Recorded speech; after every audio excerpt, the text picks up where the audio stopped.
할렐루야. 시편 69편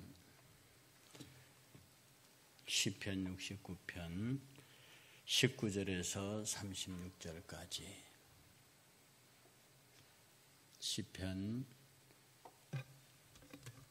69편 19절에서 36절까지 같이 함께 봉독합니다. 주께서 나의 비방과 수치와 능욕을 아시나이다. 나의 대적자들이 다 주 앞에 있나이다.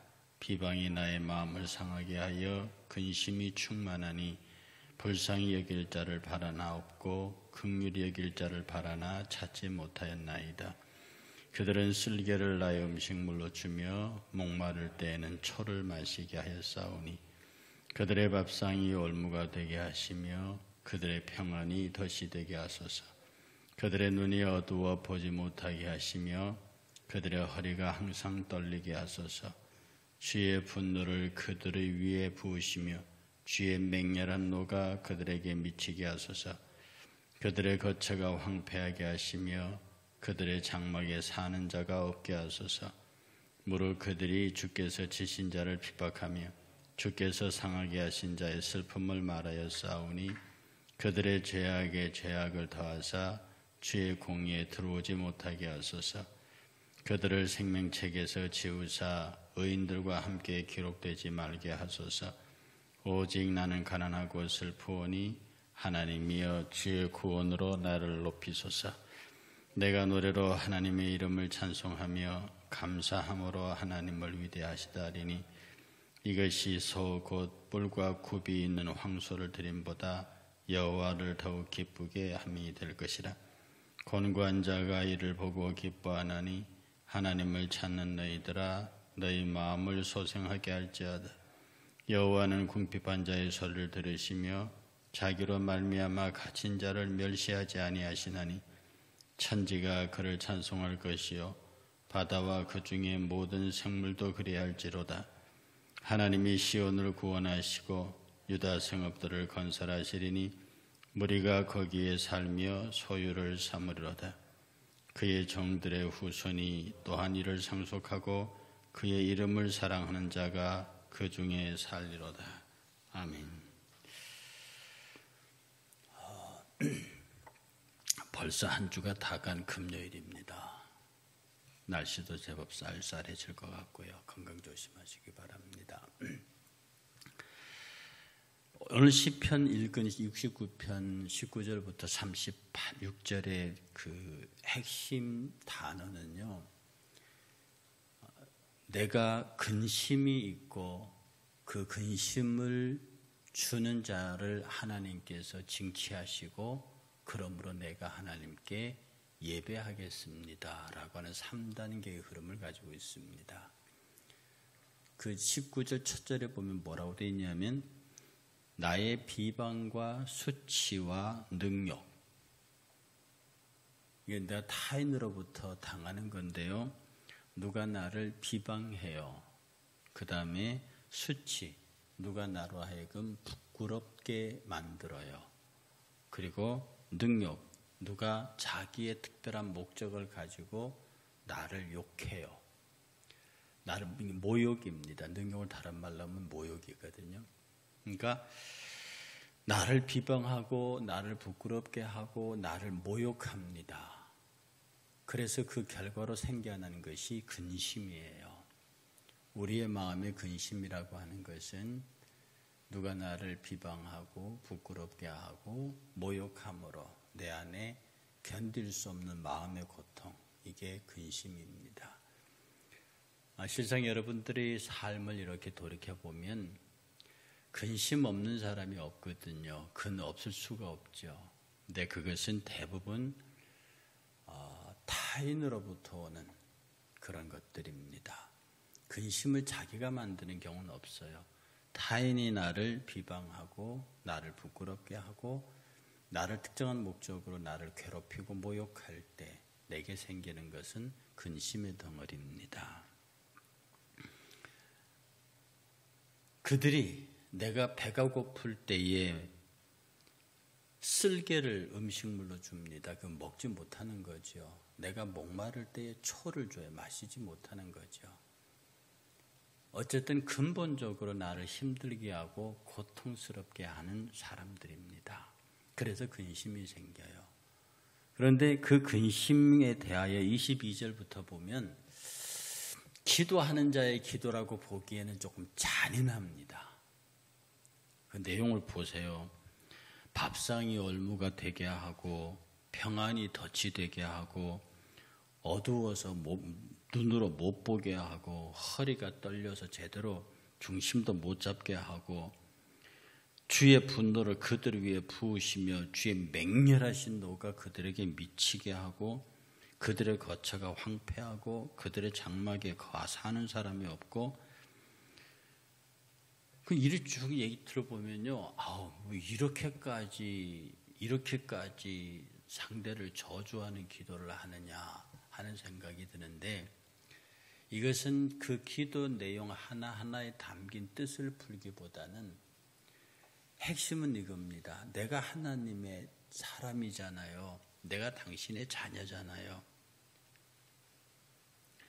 내가 하나님의 사랑받는 사람이지 않습니까? 그런데 내가 그 모욕을 받아요. 그것은 나를 그렇게 하는 것이 아니라 하나님을 그렇게 하는 겁니다. 그러니 하나님이 사랑하시는 자를 그렇게 하는 것이니 당연히 하나님에게 그렇게 하는 자의 벌을 받아야 하지 않겠습니까? 그러니까 여기 나오는 쭉 내용은요, 한 사람 한 사람 개인을 아주 악랄하게 저주하는 게 아니라 구약 전체에 보면 하나님을 대항하는 자들에게 내리는 저주들 가운데 하나씩들입니다. 그걸 지금 이 시편 기자가 자기가 아는 대로 적은 것 같아요. 하나님을 대적하고 하나님을 비방하고 하나님의 이름을 없이 여기고 모욕하는 자들에 대한 하나님의 징벌이, 하나님의 벌이 여기 기록된 것들 중에 있습니다. 그걸 이제 시편 기자가 자기가 아는 대로 기록해 놓은 거예요. 여기는 어떤 자부심이 있느냐 하면 내가 주를 사랑하고 내가 주를 예배하고 내가 주 앞에 경건한 자이니까 그런 나를 괴롭히면 그는 하나님을 괴롭히는 벌을 받아야 하는 것이 마땅하지 않습니까? 29절에 오직 나는 가난하고 슬프오니 하나님이여 주의 구원으로 나를 일으키시고 높이소서. 그래 여러분들은 어떤 의식을 가지셨냐면 나는 하나님의 자녀다. 나는 그의 백성이다. 우리 아이들 잘 그러죠. 우리 아버지 뭐야? 우리 아버지 대통령이야. 뭐 이런 식이거든요. 우리 아버지가 뭐야? 내 아버지에 대한 강한 자부심.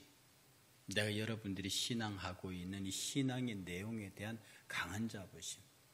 그리고 나를 모욕하거나 나에게 근심을 주게 만들면 내가 사모하고 내가 믿는 그분의 진노를 받게 될 것이라고 하는 자부심. 이것이 어떤 면에서 여러분으로 하여금 근심의 근원을 제거하고 여러분의 하여금 세상을 대담하게 살 수 있는 용기를 줍니다.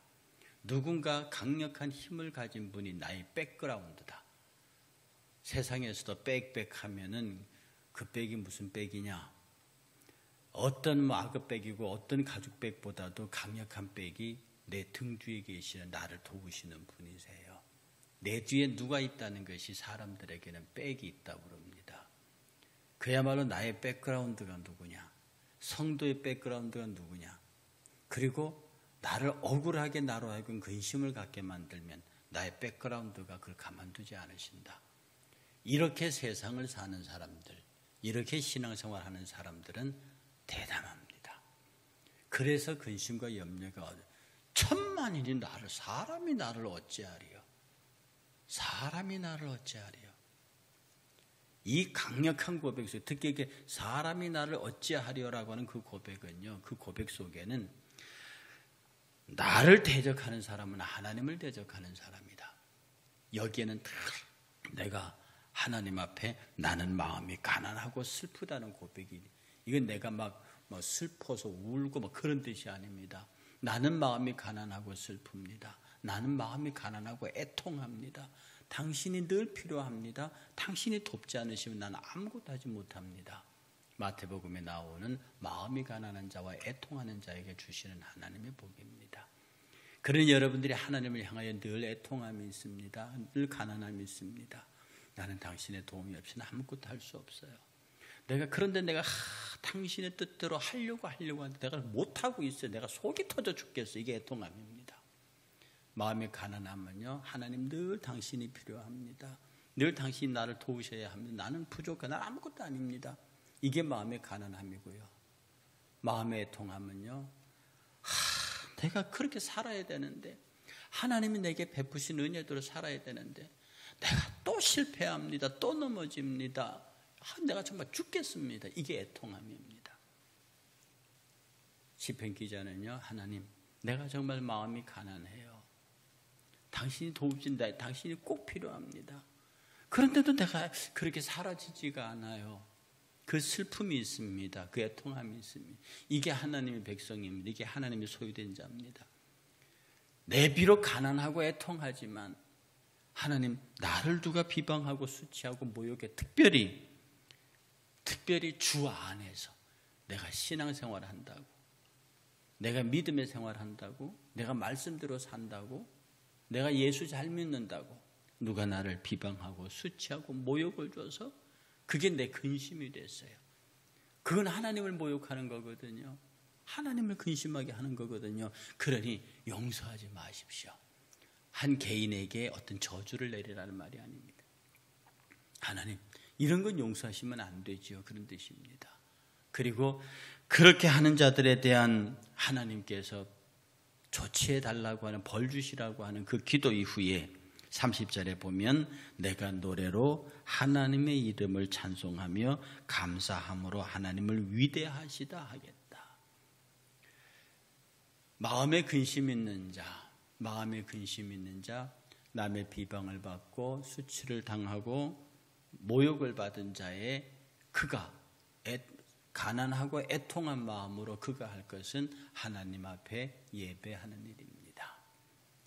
나의 노래로 하나님의 이름을 찬송하며 감사함으로 하나님을 위대하시다 하리니 이건 어떤 제사보다도 낫습니다. 사무엘이 사울에게 한 말이기도 합니다.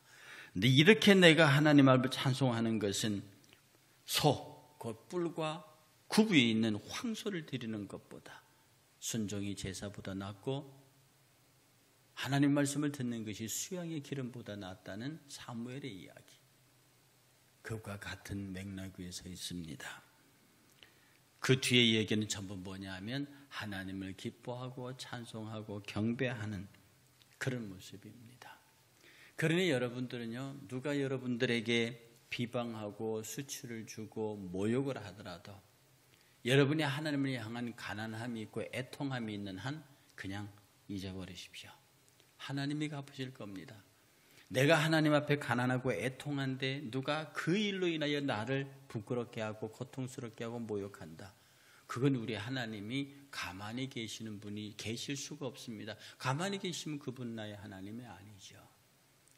오직 지금 우리가 할 일은 그 가난함과 애통함을 가지고 하나님 앞에 나와 나의 노래로, 나의 찬양으로 그 이름을 이렇게 찬송하고 감사함으로 하나님은 위대하시다 라고 예배하는 것.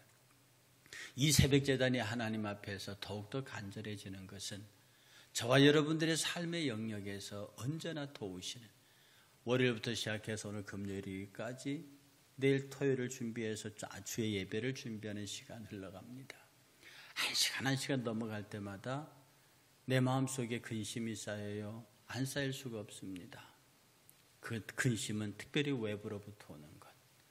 여러분의 크고 작은 근심 덩어리, 우리가 말하는 기도의 제목들, 이런 것들은 그냥 내려놓으세요. 왜?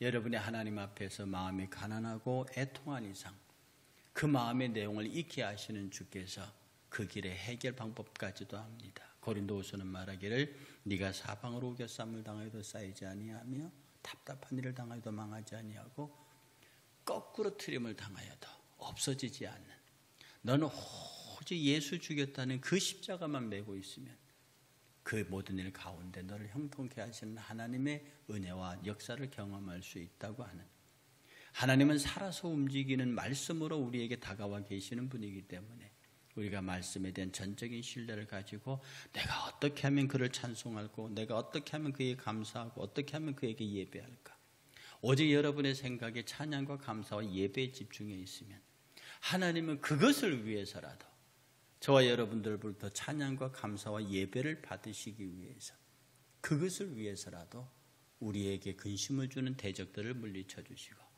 우리가 온전히 하나님 앞에서 쓸개를 먹는 일이 없게 하시고 초를 마시는 일이 없게 하셔서 내 원수들의 대적들을 누르게 하시고, 심지어 이 기자는요, 생명록에서 그들의 이름을 지워버리십시오. 이게 뭐냐, 생명록에 이름이 왔다 갔다 하는 얘기는요, 그가 하나님의 백성 가운데 있는 사람이라는 뜻입니다. 서로 그런 사람들끼리 마음을 아프게 하는 거죠. 다 그러니 전적으로 주님 앞에 부탁하고요, 전적으로 주님 앞에 부탁하고요. 나는 마음이 가난하고 애통한 사람입니다. 오늘 이 새벽에 여러분 함께 남은 시간 기도하실 때 하나님, 내가 정말 마음이 애통한지 여러분이 스스로 물어보셔야 합니다. 내가 정말 마음이 가난한지. 마음이 가난하다, 나는 당신이 절대로, 내가 천하 없는 모든 걸 다 가지고 있어도 당신이 없이는 아무것도 안 됩니다. 그러나 나는 지금도 당신이 필요합니다. 당신에 대한 가난함이에요. 애통함, 내가 그걸 알아요. 당신의 뜻을 알아요. 내가 어떻게 해야 되는 줄 알아요. 그런데 내가 육신에 잡혀서 썩어져가는 구습을 쫓는 옛사람 때문에 내가 그걸 할 수가 없어요. 하나님 앞에 근면하게 살아야 되고, 하나님 앞에 절제 있게 살아야 되고, 하나님의 성도답게 살아야 되고, 그래야 되는데 그게 안 돼요. 그게 안 돼요. 그것으로 가슴을 치는 그것이 성도의 애통입니다. 그렇게만 있으면 여러분에게 근심과 염려, 마태복음 말씀대로 그거 하지 마라. 오직 너희는 그의 나라와 그 일을 구해라. 이런 것들이 너를 해하지 못한다. 하나님의 크신 위로를 받을 수 있을 것입니다. 오늘도 말씀 가운데 예수로 나의 구주 삼고 라고 하는 찬송을 통해서요, 하나님, 나로 하여금 은혜의 백성이 되게 하시고 늘 마음에 가난함과 애통함으로 충만한 복이 있는 성도가 되게 하옵소서. 그런 여러분 되시길 주의 이름으로 축복합니다.